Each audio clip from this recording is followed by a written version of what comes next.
नमस्कार, जय हिंद, वंदे मातरम। स्वागत है आप सभी का उत्तर प्रदेश के सबसे बड़े न्यूज चैनल में। तो चलिए दोस्तों, अब नजर डालते हैं उत्तर प्रदेश के मुख्य समाचारों के साथ साथ यूपी राज्य की आज की अहम और बड़ी खबरों पर। आज उत्तर प्रदेश के किसानों, गरीब परिवारों, मजदूर भाइयों, बेरोजगार युवाओं और माताओं बहनों के लिए एक बेहद बड़ी और राहत भरी खबर सामने आ रही है। यूपी के अंदर से भ्रष्टाचार, गरीबी, भुखमरी और बिजली पानी की समस्या को खत्म करने के लिए योगी सरकार एक बड़ा और महत्वपूर्ण कदम उठाने जा रही है। इस बार पीएम किसान सम्मान निधि की अगली किस्त कब जारी होगी, इसकी जानकारी भी आपको इसी वीडियो में मिलेगी। साथ ही उत्तर प्रदेश में आज से करीब 15 से 20 नए नियम लागू हो रहे हैं, जिनका असर सीधे आम जनता पर पड़ेगा। इसके अलावा पेट्रोल, डीजल, सोना और चांदी के ताजा रेट क्या हैं, इसकी अपडेट भी हम आपको देंगे। आज के मौसम समाचार पर भी विस्तार से चर्चा होगी। साथ ही यूपी की आज की सभी बड़ी घोषणाओं और अहम खबरों को भी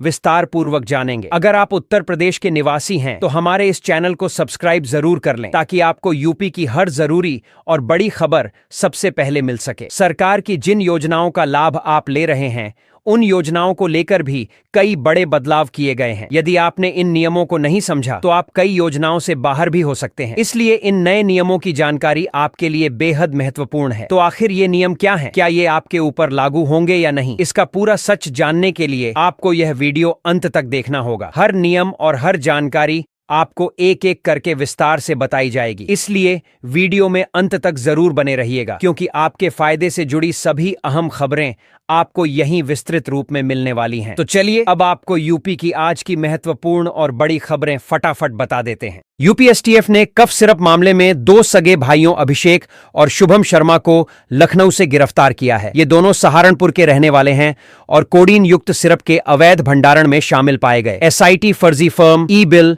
और पुलिस कर्मियों की भूमिका की जांच कर रही है। बरेली में गुरुवार शाम मुख्यमंत्री योगी आदित्यनाथ ने सर्किट हाउस पहुंचकर मंडलीय समीक्षा बैठक की। यहां विकास कार्यों की प्रगति और विभागीय योजनाओं की स्थिति पर विस्तार से चर्चा की गई। बैठक में वित्त, पशुधन, जल शक्ति सहित कई मंत्रियों, सांसदों, विधायकों, मेयर और भाजपा पदाधिकारियों की उपस्थिति रही। इसके बाद सीएम योगी झारखंड के राज्यपाल के बेटे के विवाह समारोह में भी शामिल हुए।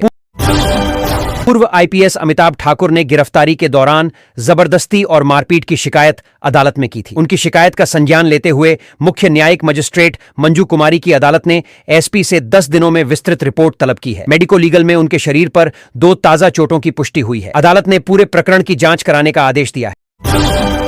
यूपी में भाजपा संगठन को नया प्रदेश अध्यक्ष मिलने वाला है। 14 दिसंबर को नाम की घोषणा होगी, जबकि 13 दिसंबर को 1 घंटे का नामांकन प्रक्रिया तय की गई है। चर्चा है कि यह जिम्मेदारी किसी अनुभवी पिछड़े या दलित वर्ग के नेता को मिल सकती है। संभावित दावेदारों में स्वतंत्र देव सिंह, विद्यासागर सोनकर, पंकज चौधरी, केशव प्रसाद मौर्य, धर्मपाल सिंह और बीएल वर्मा प्रमुख रूप से शामिल हैं। साथियों, वीडियो को एक लाइक जरूर कर दीजिए।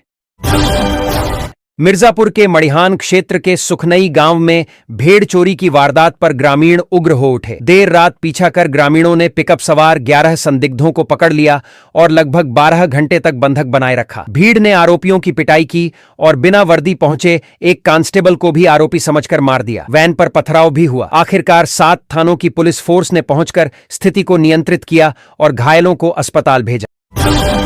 कांग्रेस प्रदेश अध्यक्ष अजय राय ने वाराणसी में मुख्यमंत्री योगी द्वारा एसआईआर समीक्षा पर सवाल उठाते हुए कहा है कि यह चुनाव आयोग की प्रक्रिया है और इसकी समीक्षा सीएम नहीं कर सकते। उन्होंने आरोप लगाया कि चुनाव 2023 में होगा। आयोग भाजपा की एजेंसी बन चुका है। समाजवादी पार्टी के नेता प्रतिपक्ष माता प्रसाद पांडे ने भी इस प्रक्रिया पर सवाल उठाए हैं। पूर्वांचल एक्सप्रेसवे हादसे में कांस्टेबल जावेद की पत्नी और 4 बच्चों की मौत के बाद पूरे परिवार पर दुखों का पहाड़ टूट पड़ा। जावेद के दोस्त मोहम्मद शब्बू को यह सदमा बर्दाश्त नहीं हुआ और उनकी भी मृत्यु हो गई। इससे पहले जावेद के पिता की भी 18 दिन पहले हार्ट अटैक से मौत हो चुकी थी। पत्नी और बच्चों को पिता की कब्र के पास दफनाया गया।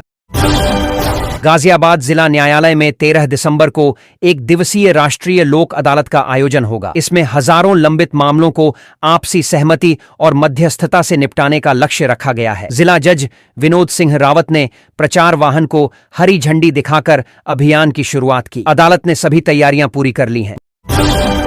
वाराणसी में मुख्यमंत्री योगी ने SIR अभियान की गहन समीक्षा की। उन्होंने अधिकारियों और भाजपा पदाधिकारियों को निर्देश दिए कि पात्र नागरिकों के नाम मतदाता सूची में जोड़े जाएं और अपात्र प्रविष्टियों को हटाया जाए। सीएम योगी ने कहा कि बूथ प्रबंधन को मजबूत किया जाए और अभी की मेहनत चुनाव में सुनिश्चित जीत की नींव बनेगी। रोजाना इस तरीके की महत्वपूर्ण खबर सुनने के लिए चैनल को सब्सक्राइब जरूर करिएगा।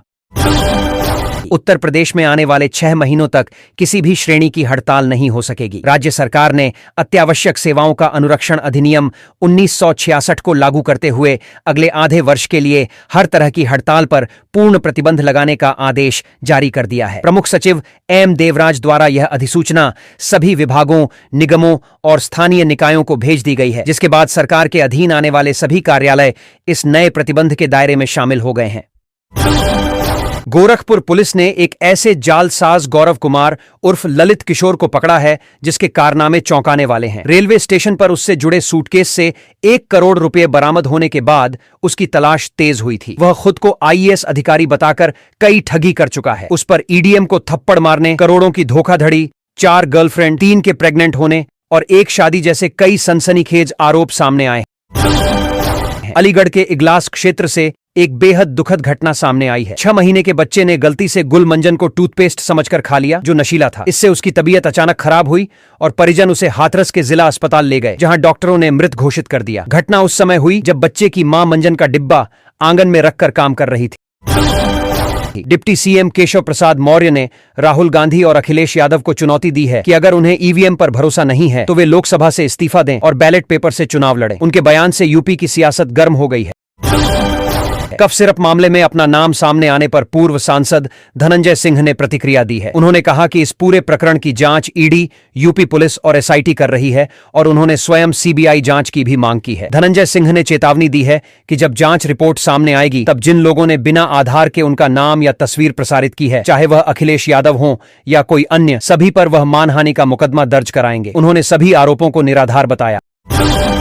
झांसी में घरेलू विवाद के बाद 25 वर्षीय मोनिका की मौत के मामले में उसका 4 वर्षीय बेटा ओम रोते हुए बोला कि पापा और बुआ ने मां को बहुत मारा। आरोप है कि पति शिवम दुबे और ननद ने मारपीट कर उसे विषाक्त पदार्थ खाने पर मजबूर किया। अंतिम संस्कार रोककर परिजनों ने पुलिस को जांच की मांग की। शव पोस्टमार्टम के लिए भेजा गया है। मेरठ मंडल में SIR प्रक्रिया के दौरान लगभग 25 लाख मतदाताओं के नाम हटाए जाने की तैयारी चल रही है। ये वे लोग हैं जिनकी गणना पर्ची जमा नहीं हुई है और जिन्हें मृतक, अनुपस्थित, स्थानांतरित या डुप्लीकेट मानकर प्रविष्टियों की जांच की जा रही है। BLO स्तर पर कार्यवाही जारी है और समय विस्तार से दोबारा सत्यापन का मौका भी मिला है। यूपी में 2 IAS अधिकारियों को नई जिम्मेदारियां सौंपी गई हैं। शासन के आदेशानुसार अखंड प्रताप सिंह को उत्तर प्रदेश राज्य ग्रामीण सड़क विकास प्राधिकरण का मुख्य कार्यपालक अधिकारी नियुक्त किया गया है, जबकि दीपा रंजन को ग्रामीण आजीविका मिशन के साथ अतिरिक्त CEO का प्रभार दिया गया है। कानपुर देहात में गेहूं की बुवाई कर रहे युवक राम गोपाल की मौत रोटावेटर में फंसने से हो गई। झटका लगने पर वह ट्रैक्टर से गिर पड़ा और रोटावेटर के ब्लेड में आकर उसका शरीर कई हिस्सों में कट गया। चालक मौके से फरार हो गया। पुलिस ने शव को पोस्टमार्टम के लिए भेजा है। सुल्तानपुर एक्सप्रेसवे प्राधिकरण की शिकायत पर हजारों कपल्स के निजी वीडियो रिकॉर्ड करने के आरोपी ATMS कर्मचारी आशुतोष को बर्खास्त कर गिरफ्तार कर लिया गया है। उसके खिलाफ धारा 308(2) के तहत FIR दर्ज है। उसने रिकॉर्डिंग स्वीकार की, लेकिन वायरल वीडियो को पूर्व सहकर्मी द्वारा लीक बताया। फर्रुखाबाद में DCM की टक्कर से 2 छात्राएं और 1 छात्र की मौत हो गई। परिजनों ने हंगामा कर आरोपी चालक की गिरफ्तारी की मांग की। SP और आला अधिकारी मौके पर पहुंच गए। लखनऊ में डिप्टी CM केशव प्रसाद मौर्य के आवास पर सुरक्षा कर्मियों ने सतर्कता दिखाते हुए दिल्ली भाजपा अध्यक्ष वीरेंद्र सचदेवा का प्रतिनिधि बनकर पहुंचे एक फर्जी युवक दशरथ पाल को पकड़ लिया। जांच में सामने आया कि वह नोएडा, गाजियाबाद, बुलंदशहर, मेरठ और लखनऊ में कई धोखाधड़ी मामलों में शामिल है। पुलिस ने मौके पर उसे गिरफ्तार कर लिया। मथुरा के 3 गांवों में गुरुवार सुबह भारी पुलिस कार्रवाई हुई। 3 IPS, 5 CO और 300 से ज्यादा पुलिसकर्मियों ने गांवों को चारों तरफ से घेर लिया। दौड़ाकर 42 लोगों को पकड़ा गया, जिनमें 8 साइबर अपराध के वांछित आरोपी हैं। ग्रामीणों में भय का वातावरण बन गया है।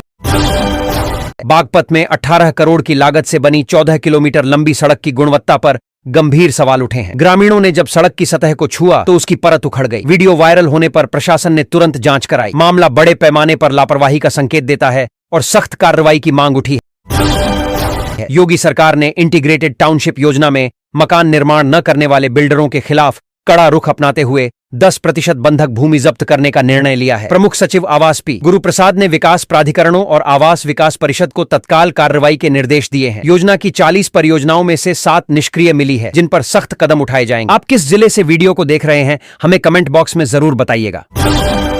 लखनऊ में भाजपा के 3 वरिष्ठ नेताओं को समर्पित राष्ट्र प्रेरणा स्थल लगभग 232 करोड़ की लागत से तैयार हो गया है। कमल आकार वाले 65 एकड़ में फैले इस परिसर में 1500 लोगों की क्षमता है। एलडीए अधिकारी कार्यक्रम की तैयारियों की गति बढ़ा चुके हैं। बागपत के खेकड़ा इलाके में बावरिया गैंग के 25,000 के इनामी बदमाश कालीराम को मुठभेड़ के बाद गिरफ्तार किया गया। जवाबी फायरिंग में उसके पैर में गोली लगी और उसे अस्पताल में भर्ती कराया गया। वह कई लूट मामलों में फरार था। मुख्यमंत्री योगी आदित्यनाथ ने पहली बार प्रयागराज के माघ मेले का आधिकारिक लोगो जारी किया है। यह लोगो आगामी 3 जनवरी से संगम की रेती पर प्रारंभ होने वाले मेले की पवित्रता और आध्यात्मिकता को दर्शाता है। भारतीय दर्शन और सनातन परंपरा पर आधारित इस प्रतीक में उगते सूर्य, प्रतिपदा से पूर्णिमा तक दर्शाते 14 चंद्रमा और संगम की दिव्य शक्ति का सुंदर चित्रण है। झांसी के पट्टी कुमर्रा गांव के 75 वर्षीय सीताराम अहिरवार को पिछले 42 वर्षों में 14 बार काला सांप डस चुका है। आश्चर्य की बात यह है कि हर बार डसने से पहले उन्हें या उनकी पत्नी को सपने में सांप दिखाई देता है। इलाज के लिए गांव के खैरापति मंदिर में झाड़ फूंक कराई जाती है। यह रहस्यमयी घटना पूरे क्षेत्र में चर्चा का विषय बनी हुई है।